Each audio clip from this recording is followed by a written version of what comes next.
O Tribunal Superior Eleitoral cassou por unanimidade o mandato de Deltan Dallagnol. O ministro Bento Gonçalves, relator do caso, acatou recurso de autoria da Federação Brasil Esperança no Paraná, que reúne PT, PCdoB e PV. Sobre essa questão, a revista Brasil TVT conversa agora com o advogado Antônio Carlos de Almeida Castro, conhecido como Cacai. Olá, Cacai, prazer te receber aqui no Revista Brasil TVT, seja bem-vindo. Alegria toda minha, é muito bom falar com vocês mais uma vez. Cacá, esta semana repercutiu muito aí essa decisão da Justiça Eleitoral que cassou o mandato de Deltan Dallagnol. Deltan Dallagnol, que era um dos responsáveis procuradores da Operação Lava Jato, então, lá em Curitiba. Cacá, eu queria te ouvir sobre essa decisão do Tribunal Superior Eleitoral e as implicações aí pós agora para Deltan Dallagnol. Olha, tecnicamente falando, a decisão foi absolutamente irrespondível, né? O que o ministro Benedito Gonçalves votou e fez um voto técnico muito seguro, muito enxuto, eu diria, assim, sem nenhum tipo de colocação política. Ele entendeu que houve uma fraude à lei. O que para as pessoas entenderem? O Deltan já tinha 2 processos administrativos onde ele foi condenado. E tinha 15 outras sindicâncias que poderiam ter virado processo administrativo, que iriam virar, provavelmente.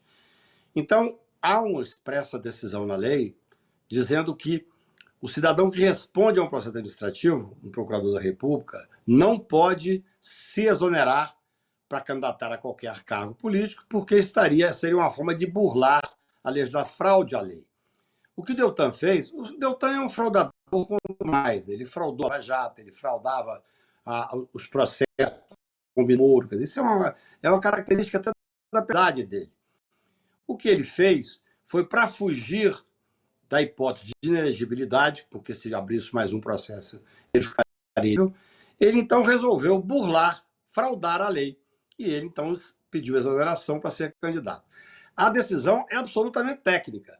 Nós podemos fazer uma série de outras inferências. Eu, por exemplo, acho que foi extremamente importante isso, primeiro para desnudar esse cidadão agora que vai sofrer uma série de processos. Veja bem, no caso do Tacla Duran, quando o Tacla foi ser ouvido pelo juiz da 13ª Vara, o Moro sempre impediu o Tacla de falar, um ato autoritário e absurdo, porque tem medo do Tacla. Ele, o Deltan e aquele bando dele ali, tem medo do que o Tacla tem de documento, vai falar e tal. O juiz, muito corretamente, agora tem um juiz sério lá, não é mais o Moro, o juiz, doutor Eduardo Apio, muito corretamente avisou ao Deltan, ao Tacla Duran, que ele não poderia falar de quem tivesse foro, ou seja, nem deputado, nem senador. Olha só a gravidade de tudo que vai acontecer agora. O Deltan, claro, ainda terá um procedimento interno dentro da Câmara, porque quem caça o mandato é a mesa diretora da Câmara, mas é só para cumprir tabela. Deltan vai ser cassado, inevitavelmente. Ele vai ao Supremo Tribunal, um direito dele, mas nós temos que saber que dos 11 ministros supremos, dos 10 hoje, 3 já julgaram, porque 3 fazem parte do TSE. Então eu acho que ele não terá nenhuma chance, acho não, tenho convicção que não terá nenhuma chance no Supremo Tribunal Federal. Então ele será cassado. E só para ter uma ideia, neste caso específico do Tacla agora, o Tacla vai poder falar sobre ele, vai poder trazer documentos sobre ele. Então o Deltan terá uma longa noite pela frente. Espero que seja dado a ele todos os direitos que ele negou às pessoas que ele perseguiu com o Sérgio Moro. Direito à ampla defesa, direito ao devido processo legal, direito inclusive à presunção de inocência, que nós derrotamos lá na ADC no Supremo Tribunal Federal, e que eles ficaram enlouquecidos. Quer dizer, se aquilo, eu costumo dizer o seguinte, se fosse o Deltan, o procurador do processo dele, ele teria que pedir a prisão dele por coerência. Porque ele ia dizer, não, esse cidadão está querendo fraudar a lei, está querendo fugir de um processo. Mas a vida dá, nega e tira. Eu acho que agora é hora dele prestar contas de todos os desarranjos que ele fez como procurador da República. Ele corrompeu o sistema de justiça, quem disse isso não fui eu, foi o Supremo Tribunal Federal. Ele está sendo acusado e agora vai ser realmente investigado de uma forma mais correta, com todo o direito de defesa, mas investigado por uma Polícia Federal independente, o Ministério Público, inclusive. Porque o Deltan, as pessoas acham que ele é muito querido do Ministério Público. Não. Boa parte do Ministério Público, a grande maioria do Ministério Público é muito séria. Eles não gostavam de ver aquele cidadão ganhando aquela fortuna com com as palestras que fazia e se projetava para fazer palestras. Não gostava que ele pegasse, ele e o grupo dele, aquelas diárias irregulares que foi condenado pelo TCU para devolver quase 2 bilhões de reais. Então, assim, eu acho que, ainda que tenha demorado muito, é hora de se fazer justiça, fazer uma investigação séria, e a cassação do mandato foi 100% técnica, tanto que foi 7-0 do TSE.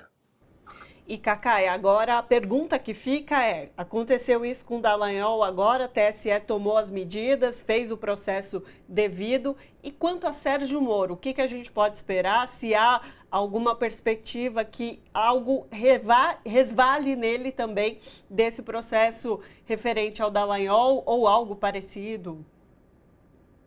Olha, primeiro é importante dizer que o advogado que sustentou a tese, Miguel Saliba, que é um grande advogado criminal, muito amigo nosso, está sendo ameaçado desde ontem. Ele teve que ir à polícia para registrar a ocorrência, está sofrendo ameaça. Inclusive, ele gravou as ameaças que estão sendo feitas a ele e às secretárias dele, que esse grupo, esse submundo, o grupo do Moro, que ele coordenava, é um grupo que vivia no esgoto, quer dizer, vivia no submundo. Fazia pressão, prendia as pessoas para fazer delação. São pessoas que não têm limite. Esse processo do Deltan, ele não resvala em nada no Moro. Ali é uma questão específica que ele usou para fugir e ele fraudou a lei. Bem, existe um processo contra o Moro que está no Tribunal Regional. Eu não faço direito eleitoral, mas é interessante isso. Como eu sou uma pessoa que enfrenta esse cidadão, Sérgio Moro, e o grupelho dele lá, desde o início, desde 2014, Imagina, quando começou a Lava Jato, eu entrei com habeas corpus no STJ em nome do Alberto Youssef, eu tive mais de 30 clientes da Lava Jato, e eles forçaram o Alberto Youssef a desistir do meu habeas corpus, e eu falei, opa, alguma coisa está errada aqui, e comecei a andar o Brasil para discutir, mostrando os excessos evidentes. Era um grupo coordenado por Deltan e Moro, que instrumentalizava o Judiciário e o Ministério Público para chegar ao poder. E elegeram o Bolsonaro, eles foram os principais eleitores do Bolsonaro. Agora, talvez por esse embate permanente que eu faço com esse grupo, felizmente, realmente, eu reconheço que foi muito interessante ver o Supremo anular todos os processos do Moro, dizer que o Moro agiu de forma ilegal, que corrompeu o sistema de justiça.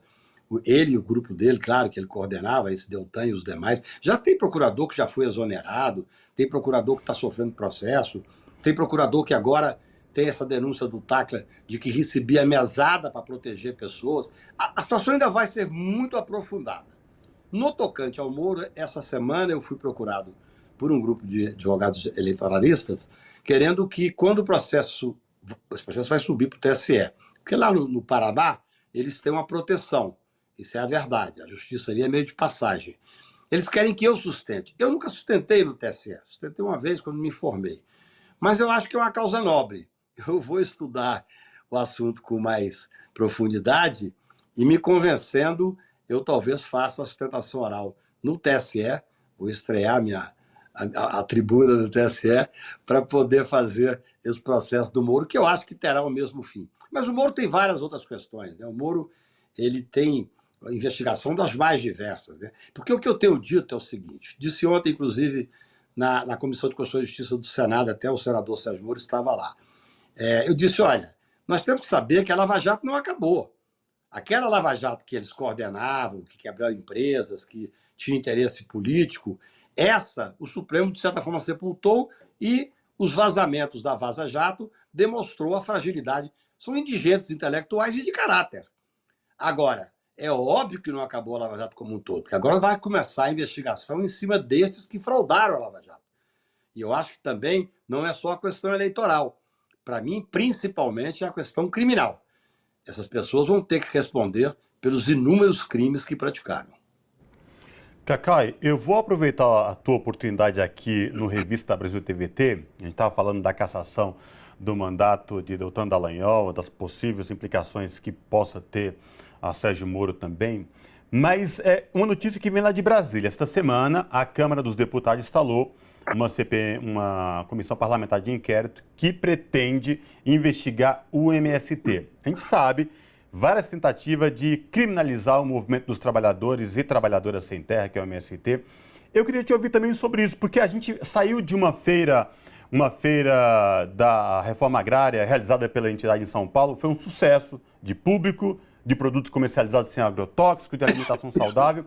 Eu queria te ouvir sobre essa tentativa aí de criminalização do MST via CPI na Câmara dos Deputados.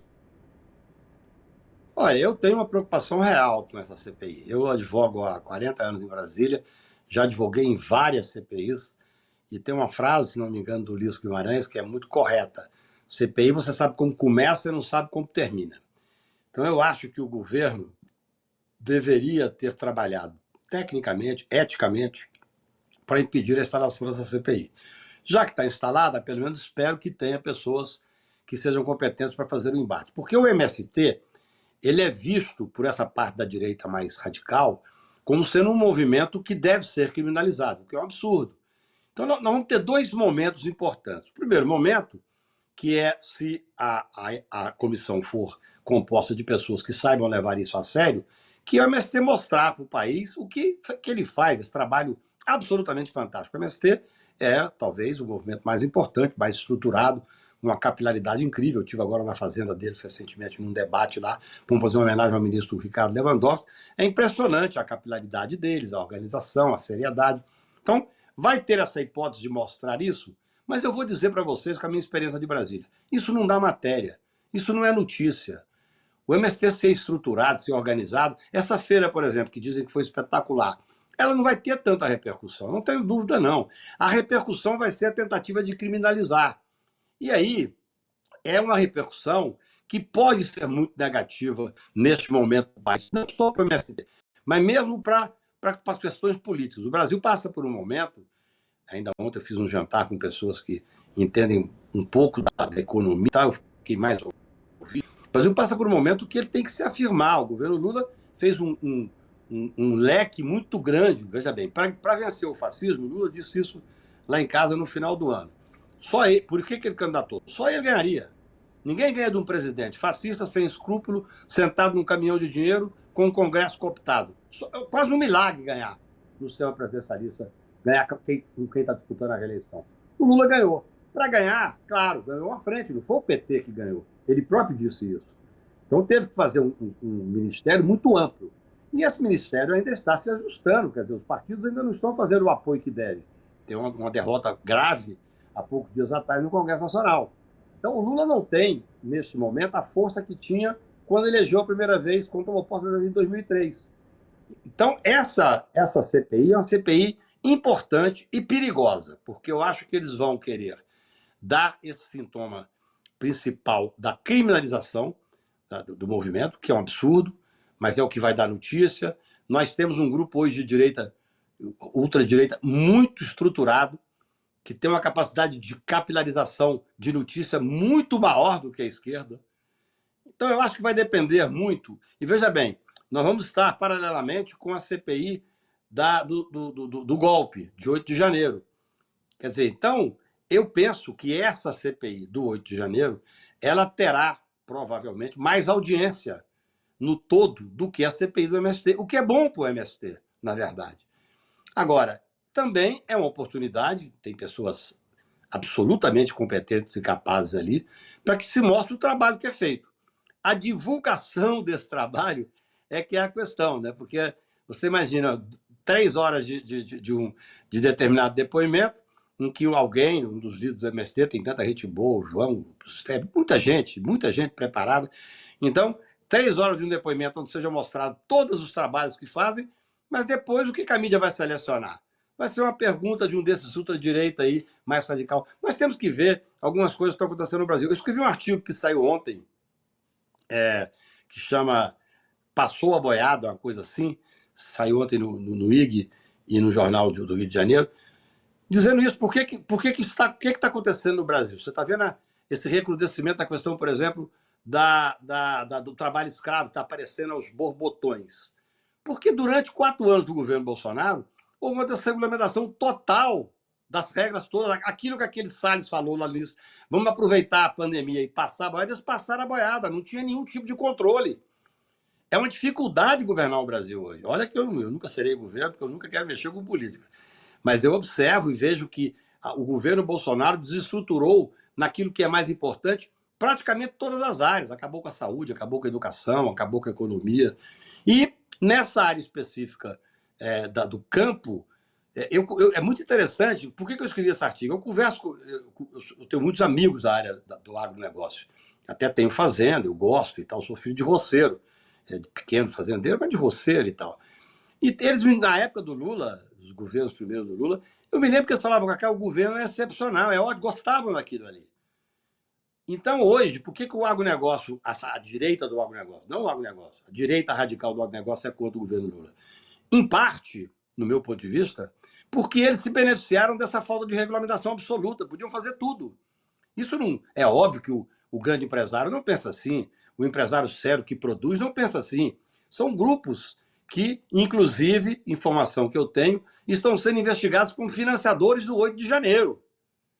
Que está faltando chegar nos financiadores, alguns do sistema agropecuário, está faltando chegar nos políticos que apoiavam, que são ligados também a esses grupos, e está faltando chegar em alguns militares. Então, o momento é muito complexo. Eu acho que uma CPI, num momento complexo como esse, ela tende a não ser positiva. Mas vamos dar um voto de confiança ao Congresso, e especialmente aos membros que forem chamados para depor. De fato, Cacá, é um momento excepcional que a gente está vivendo. Muita coisa e o povo brasileiro precisa estar atento e precisa estar acompanhando de perto. Conversamos com o advogado Antônio Carlos de Almeida Castro, conhecido como Cacaia. Muitíssimo obrigado pela sua participação conosco aqui hoje. É sempre um prazer escutá-lo. Uma alegria enorme, fico à disposição de vocês, especialmente para falar sobre temas tão importantes para o país. Abraço grande. Abraço.